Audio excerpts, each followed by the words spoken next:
A rare interview from his sister, Princess Anne, today. She defended the role of the monarchy and pushed back against claims or suggestions that the monarchy needs to be slimmed down. Right now, inside the British royal family, a quiet debate is playing out over who actually holds the monarchy together.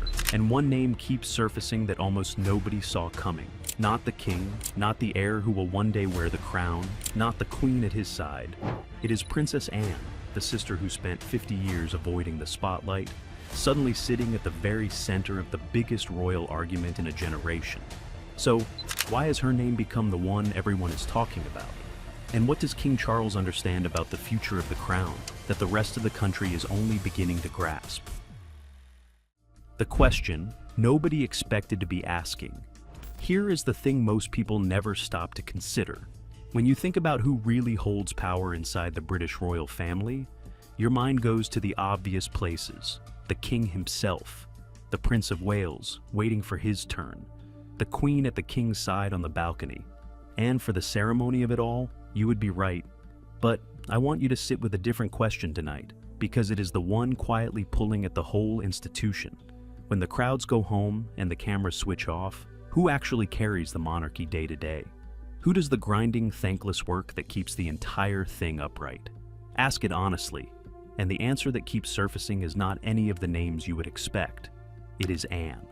And once you understand why, you will never look at this family the same way again. Why the pressure is suddenly so real?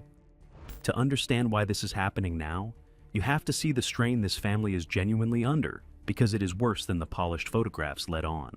In early 2024, Buckingham Palace confirmed that King Charles was being treated for cancer, and he was remarkably open about it, more open than any monarch before him would have dared to be.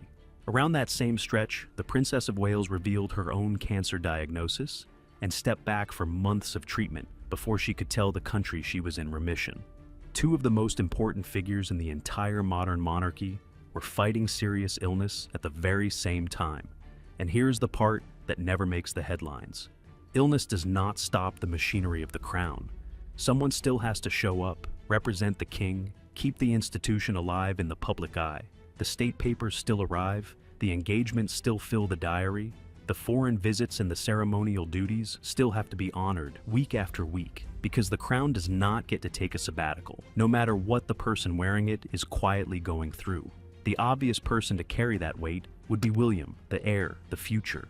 But think about where William actually was. He was a husband, holding his wife through cancer treatment, and a father to 3 young children who needed him at home, carrying a private burden most of us cannot imagine.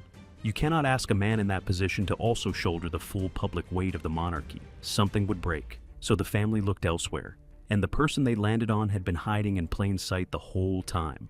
Before I show you exactly why it had to be her, do me one small favor and hit subscribe, because this channel goes deeper into the hidden machinery of the monarchy than the headlines ever will. And the next part is where this whole story finally cracks open. Now, let me take you inside the object at the center of it all. The red box, and what a monarch really does. Here is something the tourists never see. The real job of a monarch has almost nothing to do with waving and cutting ribbons. It comes down to a single object, and it is not a crown. It is a plain leather case, traditionally red, that arrives for the sovereign almost every day. Inside are government papers, confidential briefings, documents that need a signature, the machinery of running a country. It is the point where the crown touches the government of the nation. Now, picture what happens when a monarch cannot get to that box through illness or absence. The country does not simply stop. There is a mechanism built for exactly that moment, a small group of senior royals legally allowed to act on the monarch's behalf. They are called the Counselors of State. And in 2022, something happened to that group that almost nobody noticed, something that puts Anne right at the heart of everything. The 2022 decision that put Anne in place. Stay with me, because this is the part most people missed. Not long after Charles became king in 2022, he went to Parliament and asked to change who counts as a Counselor of State, and he had a real problem on his hands. The existing list still technically included the Duke of Sussex, who had walked away from royal duties and moved to California, and the Duke of York, who had withdrawn from public life after his own scandals. Two of the people eligible to act for the king were the last two he would ever call. A short piece of legislation fixed it, quietly, with barely a ripple in the press. It added Princess Anne and Prince Edward to the working list of counselors of state. It sounds procedural, but look at what it really did. It placed Anne, formally and for the long haul, inside the tiny circle trusted to act in the king's own name when the king cannot. That was not birth order. That was a deliberate decision about who Charles could rely on. And it leaves one question hanging. Out of that entire family, why her? Why it could only be Anne? Let me answer that. Start with the simplest. Anne is less than 2 years younger than Charles, which means she lived through the same decades, the same political eras, the same slow-burning crises that shaped him. Nobody has to explain to Anne how the institution works. She was there while it was built, and that memory cannot be handed to you in a briefing. Then there is the work. For years, Anne has been one of the busiest working members of the entire family, near the top of the annual engagement tallies, quietly outworking royals half her age. While others chased headlines, she was showing up in drafty halls and town centers that never made the news. She built that reputation with no fanfare, because the spotlight was never the point. And that, strangely, is what makes her so dangerous to bet against. The thing that makes her safe, here, is the piece almost nobody thinks about, and it may be the most important of all. Anne has no realistic path to the throne, and no visible hunger for one, and that is precisely why she can be trusted with this. Go back to the old rules of male preference succession that were in force when she was born.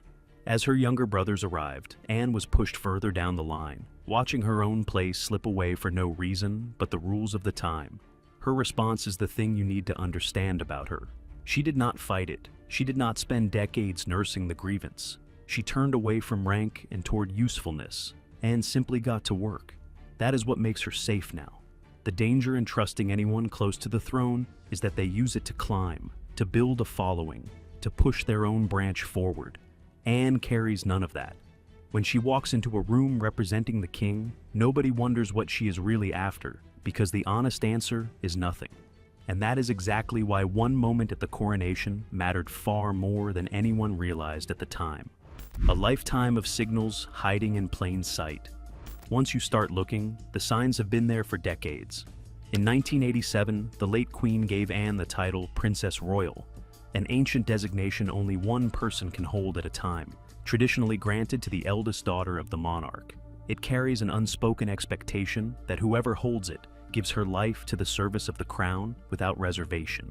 And it marked Anne out as belonging to a different category from every other working royal. And then came the clearest signal of them all.